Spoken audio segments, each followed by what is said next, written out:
बॉलीवुड की एक famous film का टाइटल है कभी खुशी कभी गम। कुछ इसी तरीके का माहौल आज बुदनी विधानसभा के नगरों, गलियों और गांव-गांव में दिखाई दे रहा है। यहाँ के लोगों को इन दिनों थोड़ी खुशी है और थोड़े गम से गुजरना पड़ रहा है। ये हाल केवल इसलिए है क्योंकि यहाँ की जनता के नायक शिवराज सिंह चौहान ने बुदनी विधानसभा से इस्तीफा दे दिया है। अब शिवराज सिंह चौहान बुदनी के विधायक नहीं हैं। शिवराज के इस्तीफे के बाद से ही लोग खासे मायूस और निराश दिखाई दे रहे हैं और हो भी क्यों ना, उन्हें पलक पावड़ों पर बिठाने वाले उनके नेता शिवराज अब बुदनी से बहुत दूर दिल्ली चले गए हैं। विधानसभा क्षेत्र की जनता इस्तीफे से खुश भी है और दुखी भी है। कोई कह रहा है कि भले ही शिवराज ने त्याग पत्र दे दिया हो, लेकिन हम इसे स्वीकार नहीं करते, तो कोई कह रहा है कि मामा का दूर जाना मतलब घर के मुखिया के दूर चले जाने जैसा है। शिवराज को अपने सगे भाई से भी बढ़कर मानने वाली बहनों की आंखों से आंसू छलक रहे हैं, लेकिन उन्हें खुशी इस बात की है कि उनका बेटा, भैया और मामा अब केवल मध्य प्रदेश ही नहीं बल्कि पूरे देश की सेवा के लिए दिल्ली पहुंच गया है। उनका यहाँ से जाना तो ऐसा महसूस करेंगे अपन, कभी खुशी कभी गम।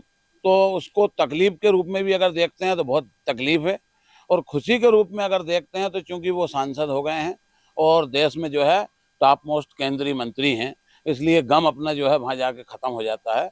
लेकिन वो तो लोगों के दिलों से जुड़े हुए हैं। इस्तीफा तो एक सामान्य बात है, लेकिन हमारे हृदय, हमारी आत्मा से ना तो उनने इस्तीफा दिया ना हमने स्वीकारा है। वो हमारे साथ हर समय रहेंगे, ऐसी हमें उम्मीद करते। और हम लोगों ने भी आत्मीयता दी, उस प्रकार से दोनों तरफ से आत्मिक संबंध था।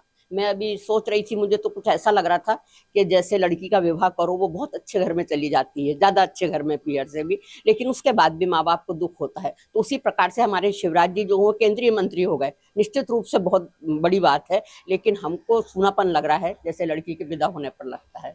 बुदनी विधानसभा क्षेत्र में आने वाले रहटी और भैरुंदा नगर की आम जनता का कहना है कि अगर क्षेत्र में शिवराज के विकास कार्यों की बात की जाए तो शायद कई घंटे बीत जाएंगे।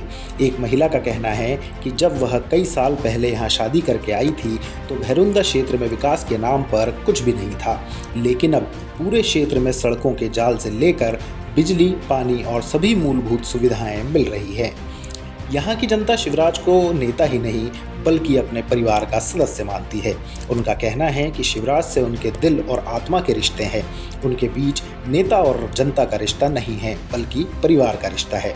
शिवराज बुदनी से दूर हुए हैं, लेकिन उनके हृदय से कभी भी दूर नहीं हो सकते हैं।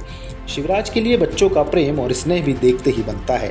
भांजे भांजियां मामा कहते हुए उनसे लिपट जाते हैं और शिवराज भी बच्चों को खूब दुलार करते हैं। अब ये बच्चे भी मामा को मिस कर रहे हैं और कह रहे हैं कि मामा कहीं भी रहे वो हमेशा उनके साथ ही रहेंगे। भाई साहब ने हर एक अपनी जो महिला बहन को इस प्रकार से अपनी बहन माना कि बहनों का ये कहना था कि हमारे सगे भाई से भी बढ़कर है माननीय हमारे शिवराज भैया, और उन्होंने सबसे आगे महिला को रखा।